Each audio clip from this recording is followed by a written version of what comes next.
Ang nakaraan. Walang sinayang na oras ang ating bida, lahat ay agad niyang pinakilos para pagadahin ang pagpapalakas ng kanyang bagong teritoryo ngayon. At nagawa niya ito dahil sa tulong ng bagong pari niya na si Piyute. Pagpapatuloy. Matapos masuri ni Ghislaine ang nakakagulat na bilis at kaginhawaan ng pag-unlad ng kanyang lupain, sinuri niyang muli ang susunod na hakbang. Ang pag-unlad ay isang bagay na kailangang ipagpatuloy, ngunit mula ngayon, tiyak na lalo pang titindi ang sigalot sa pagitan ng paksayo ng hari at ng paksayo ng duke. Kahit pa siguro ayaw ni Marquess Branford, alam na niyang mas maaga darating ang digmaang sibil dahil sa akin, kay Ghislaine. Sapat na ebidensya ang bawat galaw ni Conde Desmond. Alam na ni Ghislaine na hinarangan ng Second Corps ang puwersa ni Desmond. Mula pa sa simula, inaasahan na niya ito at minanipyala ang mga pangyayari, at si Marquess Branford ay kumilos ng eksakto sa inaasahan niya. Ngunit ngayon pa lang talaga magsisimula ang tunay na problema. Di na pwedeng patagilan pa ang isyu kay Amelia. Binitawan na ni Conde Desmond ang maskara at kunwari neutralidad at direkta nang iginalaw ang kanyang hukbo. Ang katotohanang kumilos ang isang tulad niya, na pangunahing nakatuon lang sa pag-aalsa ni Amelia, ay nangangahulugang isa lang, nagpasya siyang direktang atakihin ang lugar na ito. Kung ang atake niya ba ay sasabay sa digmaang sibil o mangyayari bago pa man, yan ang di pa sigurado. Ngayon, si Harold naman ang susunod. Ang teritoryo ni Desmond ay itinuturing na isa sa pinakamalakas sa Hilaga, kasama ng lupain ni Raypole. Kahit na siguro medyo dahado kumpara sa ibang rehiyon, hindi lang basta-basta binibigyan ng titulong Grand Kamahalan ang isang tao. Para makuha ang titulong iyon, kailangan di lang ng mahuhusay na kabalyero at maraming piling-piling sundalo, kundi pati na rin ng maraming mapagkukunan ng yaman para masuportahan ang lahat. Habang sandaling tinitingnan ng mapa, di namamalayang bumubulong si Ghislaine sa sarili. Mahihina ang puwersa ni Raypole dahil kay Amelia, kaya, sa ngayon, ang titulong pinakamalakas sa Hilaga ay mapupunta kay Harold. Sa huli, babagsak si Raypole kay Amelia. Kahit pa magbigay si Ghislaine ng impormasyon, malinaw na di kakayanin ni Conde Raypole si Amelia. Gayunpaman, di naman balak ni Ghislaine na hayaang masakop ni Amelia ang teritoryo ni Raypole ng ganoon kadali. Kung iisipin, salamat kay Amelia, nagtagumpay din tayo sa pagtuklas sa Forest of Beasts, at siya ang pumukaw sa atensyon ng paksayo ng Duke at ni Harold. Sa totoo lang, may silbi rin ang babaeng iyon. Naalala ni Ghislaine ang panahong kinuhanan niya ng pera si Amelia kapalit ng pananahimik niya. Di siya sigurado kung ang desisyong iyon ang pinakamagandang nagawa niya. Ganoon ka-epektibo at kadelikado si Amelia. Ngunit sa panahong iyon, iyon ang pinakamagandang opsyon para kay Ghislaine. Walang paraan na maniniwala si Conde Raypole sa mga salita ng isang walang silbing hamak na wala namang maipagmulaki. Kahit pa nagtiwala sa kanya ang konde, di basta-basta kayang pabagsakin si Amelia. Siguro nagtagumpay ako sa pagpapaalis kay Amelia, pero pagkatapos noon, mas lalo lang magiging delikado ang sitwasyon. Sa panig niya, makakahanap sila ng ibang tau-tauhan bukod kay Amelia, at di nila hahayaang makalusot ang isang tulad niyang humadlang sa kanilang mga plano. Iba na ang sitwasyon ngayon. Laganap na ang Fenris at imposible na itong itago pa. At nagsimula ng maramdaman ni Harold ang banta. At ang pagbabagong ito ay nangangahulugang nahaharap si Ghislaine sa mga panganib na di pa niya nararanasan dati. Sa huli, ang pagkuha ng kapangyarihan sa Hilaga ay nangangailangan ng direktang komprontasyon. Ang paksayon ng hari ay hanggang sa isang punto lang. Kayang harangan ang pamilya ng duke. Bago maubos ang oras na iyon, kailangan kong durugan si Desmond ng may matinding puwersa. Ang lahat ng mga kamahalan sa Hilaga ay dapat lumuhad bago pa man maisip ang isang wastong laban sa pamilya ng duke. Kung ang lahat sa kanila ay susupilan sa pamamagitan ng digmaan, tiyak na magiging malaki ang mga pagkalugi. Sa makatuwid, mahalaga na ipakita ang matinding kapangyarihan at pilitin silang sumuko ng kusa. Para maisakatuparan iyon, napakahalaga kung gaano kahanda ang lahat mula ngayon. Kakailanganin ko pa ng mas maraming runestones. Sa ngayon, kailangan kong bawasan ang supply na ibinebenta namin sa Magic Tower. Kakailanganin pa rin ang mga runestone sa maraming lugar sa hinaharap. Ang pinakamahalagang gamit ay natural na para sa pagpapaunlad ng lupain, ngunit magkakaroon din ito ng papel sa pagpapalakas ng mga puwersa. Ito ay inaasahan na mula pa sa simula, kahit na sa paghahanap pa lang ng mga runestones. Ngayon, ang oras ay dumating na lang. Kung iisipin, di magtatagal at darating na sila. Di nagtagal, nagpadala ng sulat si Hubert, ang pinuno ng Crimson Flame Tower. Isa itong mensahe ng pagbati para sa pagkapanalo sa digmaan, kasama ng abiso ng intensyon niyang bumisita. Binanggit niya ang pag-alam sa estado ng sangay at ang pagkikita nila ni Ghislaine pagkatapos ng mahabang panahon. Nakikita ang intensyon ni Hubert, dahan daw ang napangiti si Ghislaine at tumingin sa labas ng bintana. Ilang araw ang lumipas, dumating si Hubert, kasama ang mga matatanda ng Magic Tower. Ang pagdating ng mga salamangkero ay nagdulot ng maliit na kaguluhan malapit sa kastilyo ng kamahalan. Kilala ang Crimson Flame Tower sa Hilaga, ngunit bihirang makita ang mga miyembro nito, kaya kapansin-pansin ang kanilang presensya. Narito ang pinuno ng Crimson Flame Tower. Talaga, isang ganoong kasikat na tao ang pumunta para makita ang ating kamahalan. Oo, totoo. Dumating sila sakay ng isang napakagarang karwahe, kasama ng maraming tagapaglingkod. Kung ang mga ganoong kagalang-galang na tao ay personal na dumating, di ba't nangangahulugan iyon na lumaki na ng husto ang reputasyon ng ating kamahalan? Ang mga manggagawang nagtatrabaho sa workshop ay nagbubulungan tungkol sa mga bisita. Naririnig ito, napabilang si Alfoy, na naglililok ng isang magic circle sa isang sulok. Narito ang pinuno ng tower. Kalma lang, kalma lang. Pinawisan ng malamig si Alfoy, sinusubukang patatagin ang isip. Simula nang iwan siya rito, naniwala siyang di na niya kailanman magkakaroon ng pagkakataong makita si Hubert, ang pinuno ng tower. Ngunit dahil narito si Hubert ng personal, perpektong pagkakataon ngayon para tumakas sa lugar na ito. Tiyak na kung malaman ng pinuno ng tower na nabubuhay siya bilang isang alipin, di niya ito hahayaang mangyari. Matapos pekalmeyan ng mga salamangkerong ginulo ng balita, dahan-daang nagsalita si Alfoy. Ito na ang pagkakataon. Pupuntahan ko ang pinuno ng tower. Kayo, maglikha ng kaguluhan. Sa desididong mga salita ni Alfoy, tumanggaw ang mga salamangkero at agad na kumilos. Nasaan na ba ang mga gamit ko? Tawagin niyo ang pari. Masama ang pakiramdam ko. Hoy, hoy, hoy. Ilipat niyo muna ito. Nasaan ang mga duwende? Nagsimulang maghalungkat ng walang direksyon ang mga salamangkero, lumilikha ng di kinakailangang kaguluhan. Pupunta lang ako saglit sa banyo. Sinasamantala ang kaguluhan, dahan-dahang lumabas si Alfoy sa workshop, kunwari papunta sa banyo. Nagmamadali ito ngayon. Nagbato siya ng isang spell na pampabilis sa sarili at mabilis na nagsimulang gumalaw.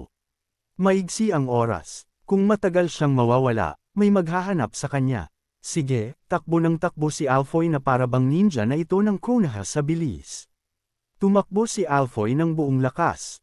Patungo sa kastilyo. Sa ngayon, lumubog na ang araw, at bumalot na ang dilim sa lugar.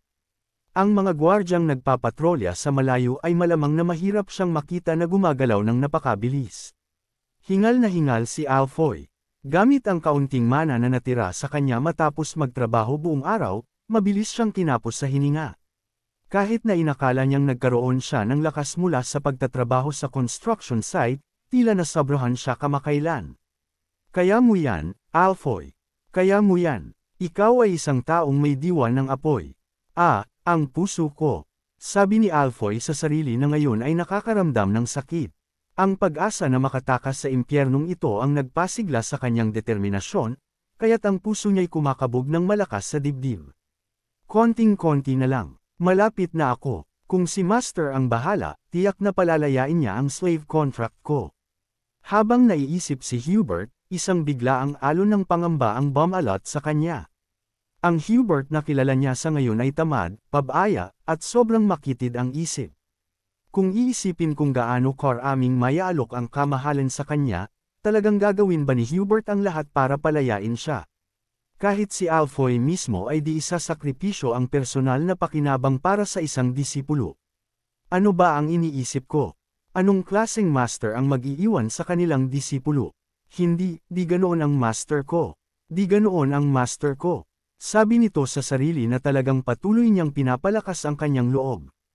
Nakikita na ang kastilyo. Di na kailangang magpaabala sa mga di kinakailangang isipin. Kung makakagawa siya ng sapat na ingay sa harapan, tiyak na mapapansin siya ni Hubert. Binuhos niya ang bawat butil ng kanyang mana sa mabilis na pagtakbo, bigla na lang siyang huminto. Ano yan? Bigla na lang lumabas ang dilim sa paligid niya, na nagbaluktot sa espasyo sa harap ng kanyang mga mata. Nagulat sa di kilalang pangyayari, mabilis na nag-ipon si Alfoy ng mana sa kanyang mga kamay. Sa lupaing ito, ang pag-atake sa anumang kaina hinala sa paningin ay karaniwang ang pinakaligtas na gawin. Gayunpaman, bago pa man makapagbato si Alfoy ng kanyang mahika, nagkawatak-watik ang dilim, at isang kamay ang lumabas mula sa loob. At isang lag-atok ang maririnig sa lugar na ito. Hayop, hindi na tuloy na sabihin ni Alfoy ang kanyang sasabihin. Nawalan ng malay si Alfoy habang ang ulo niya ay natural na napilipit. Nakatingin sa nakahandusay na si Alfoy, huminga ng malalim si Belinda. Patalas siya ng patalas araw-araw at mas mahirap ng mahuli. Kahit na ginugol na niya ang kanyang mana buong gabi, gumalaw pa rin siya ng ganoon kabilis. Gaano ba kalaki ang pinabuti ng kanyang mana efficiency? Pagtataka ni Belinda na para bang lumakas si Alfoy nang hindi nila napapansin. Nagsasanay sila ng mahika nang di nagpapahinga habang nagtatrabaho sa konstruksyon araw-araw. Sa ganoong di maawat na pagsisikap, di maiiwasan na bumuti ang kanilang mga kasanayan. Kahit na di nagbago ang kanilang circle level, ang kanilang mana control at application abilities ay umunlad sa halos di natural na paraan. Iyon ay salamat sa nakamamatay na trabaho na binigay ng ating bida sa mga salamangkero. Sa totoong labanan, ang ganoong mga katangian ay maaaring maging mas mapanganib. Kahit na siguro di nila napagtanto sa sarili, sa pananaw ni Belinda, ang mga salamangkerong ito ay tila kayang lumaban ng pantay sa mga disenteng kabalyero sa direktang komprontasyon. Umiling-iling si Belinda bago ibinalik si Alfoy sa workshop. Ang mga salamangkero, nakikita ang walang malay na si Alfoy, ay hayagang ipinakita ang kanilang pagkabigo. Nginitian sila ni Belinda ng bahagya bago umalis sa lugar. Kahit na bumuti ang kanilang mga kasanayan, malayo pa rin sila para malampasan si Belinda. Sa kabilang banda naman, sa lugar kung saan naruroon ang ating bida at ang pinuno ng Magic Tower. Matagal na rin, pinuno ng tower. Nakikita kong narito rin ang mga matatanda. Oo. Nagulat ako nang marinig ko ang pinakahuling tagumpay mo. Mahusay ka talaga sa pakikipaglaban. Kamusta ka na? Tinugon ni Hubert ang pagbati ni Ghislaine nang may maliwanag ng ngiti. Tunay siyang masaya. Nang una niyang marinig ang balita na ang bastardong ito ay nagsimula na naman ng digmaan, halos bumagsak ang puso niya sa sahig. Kung sakaling matalo si Ghislaine, tiyak na magdurusa rin ang Magic Tower. Nais ni Hubert na sana ay isipin niya rin ito paminsan-minsan. Matapos magpalitan ng casual na pagbati na puno ng kaginhawaan, nagsimulang mag-usap si Hubert at ang mga matatanda tungkol sa kung kamusta na sila. Karamihan sa usapan ay umiikot sa pagmamayabang ni Hubert kung gaano kahusay ang mga bagay para sa kanya kamakailan. Ang mga maharlika ng teritoryo ay nagsisikap ng husto para suyuan ako, nagdadala ng walang katapusang regalo. Oo, ako ang pinakasikat na tao sa bawat social gathering. Oo, kaya, kung panatilihin mo ang mas malapit na relasyon sa akin, malaki ang maitutulong nito sa iyong teritoryo. Oo, paulit-ulit na mixing tugon ng ating bida sa pagyayabang ni Hubert. Umiling-iling si Hubert sa mga diinteresado na sagot ni Ghislaine. Sa totoo lang, ang lalaking nasa harap niya ay masyadong gumaling kamakailan. Sa suporta ni Marquess Branford, di na ganoon kadaling gamitin ang awtoridad ng pinuno ng tower tulad ng dati. Kaya, kamusta na ang sangay? Nakakatulong ba ito? At si Alfoy, maayos ba siya? Oo naman, malaki ang naitulong ng sangay sa teritoryo. Gusto mo bang makilala si Alfoy? Dahil gabi na ngayon, bakit di mo na lang samantalahin ang pagkakataong makipag-ugnayan muli sa iyong disipulo at magpahinga muna bago ka umalis? Ako kasi, medyo abala. Dahan-daang sinubukan ni Ghislaine na paalisin si Hubert, na naging dahilan para ikaway-kaway ng gusto ang kanyang mga kamay sa protesta. Hindi, hanggat maayos siya, di ko na kailangang makita siya. Di naman ako pumunta rito para makita siya. Ayos lang siya mag-isa, di na kailangang mag-alala. Ganoon ba? Kung ganoon, maaari ko bang itanong kung ano ang sadya mo rito? May kailangan ka ba? Sa direktang tanong, kumilos ng awkward si Hubert at ang mga matatanda tulad ng mga tuta na kailangang pumunta sa banyo. Dahan-daang tumawa si Ghislaine bago nagpatuloy. Malaya kang magsalita. Bakit ka nag-aalinlangan sa pagitan natin? Tama, di na kailangang mag-alinlangan sa pagitan natin. Hahaha, ngumiti ng maliwanag si Hubert bago maingat na nagtanong. Saka, maaari ba kaming bumili ng pagkain? Kailangan namin ng medyo marami. Alam mo kung gaano kamahal ang pagkain ngayon, di ba? Oo, pero sa dumaraming bilang ng mga tao sa tower. Kahit na may pera, di madaling makakuha ng ganoon karaming kailangan namin. Simula nang matanggap ang supply ng runestones mula kay Ghislaine, unti-unting nagsimulang mabawi ng Crimson Flame Tower ang dating kaluwalhatian nito. Dumami ang bilang ng mga disipulo, at kasama nila, lumaki rin ang pagkuha ng mga kawani para suportahan ang kanilang trabaho. Umunlad ang kalakalan sa mga gamit na mahika at mga scroll, at ang kanilang pananalapi ay kasing timbang na ngayon. Ngunit ang tagtuyot ay nagpabagal sa lahat. Kahit na ang Scarlet Tower, na kilala bilang pinakamahusay sa Hilaga, ay dumating kay Ghislaine na naghahanap ng pagkain. Nagpapatunay lang ito kung gaano kalala ang sitwasyon sa ibang lugar. Napakahirap lang talaga makakuha ng pagkain ngayon. Pero may chismis na marami kayong supply dito. Di naman siguro magugutom ang Magic Tower, walang pakialam na sagot ni Ghislaine. Wag mo, nang simulan. Kumakain kami ng pagkain para sa daan-daang tao araw-araw, ngunit lalo itong nagiging mahirap makuha, at ang mga presyo ay tumataas ng di kapanipaniwala. Sapat na para sumakit ang ulo ko. Ang kaunting pagkain na available sa merkado ay kinukuha ng mga maharlika, na binabago pa ang mga batas ng teritoryo para masigurong masuportahan nila ang kanilang mga hukbo. Ang awtoridad ng tower at malalaking pondo ay nagpahintulot sa kanila na magtagal, ngunit kung wala ang mga kalamangang iyon, matagal na sana silang bumagsak. Kahit na si Conde Caboldi, na nag-ipon ng napakalaking kayamanan, ay walang pagpipilian kundi hayaang magutom ang kanyang mga sundalo. Iyan ang takot ng isang tagtuyot. Kapag tumama ang isang mahinang ani, mananatiling mahirap ang supply hanggang sa susunod na panahon ng pagtatanim. Si Hubert, pinupunasan ng pawis, nagsalita ng may kaunting pagkadesperado. Maari mo ba kaming bentahan ng pagkain? Alam kong mahirap dahil lumaki na ang populasyon niyo, pero ang pagbabahagi ng hirap ay kung ano ang ginagawa ng totoong magkaibigan, di ba? Di sigurado si Hubert kung gaano karaming pagkain mayroon si Ghislaine. Ang alam lang niya ay ang mga chismis tungkol sa masaganang imbak nito ng mga pagkain. Gayunpaman, ang lalaking nasa harap niya ay nagtagumpay sa pagbebenta ng pagkain para iligtas ang mga sundalo at maglunsad pa ng digmaan. Di ko alam kung bakit niya sinayang ang napakahalagang pagkain sa ganoong nakakabaliw na gawain. Pero ngayon na lumaki na ang populasyon niya, baka wala na siyang sobrang supply. Paano kung tumanggi siyang magbenta? Di mapakali si Hubert, ngunit dahil wala nang ibang opsyon, napunta siya rito para subukan ang kanyang swerte.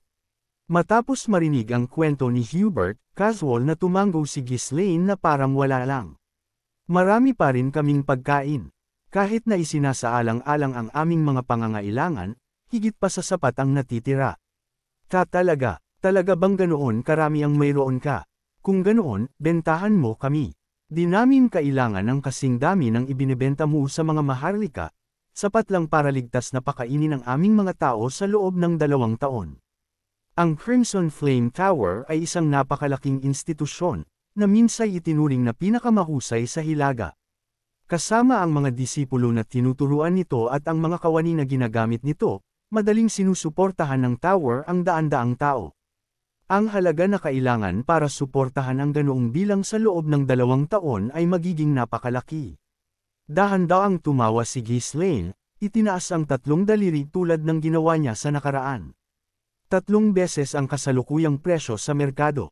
Agad na pumilipit ang mga mukha ni Hubert at ng mga matatanda sa sinabi ng ating bida, tanda na alam na nila kung saan mapupunta ang usapan. Abangan! Kung nagustuhan po ninyo ang aking recap, huwag sana ninyong kalimutan ang mag-like o mag-comment. Maraming salamat.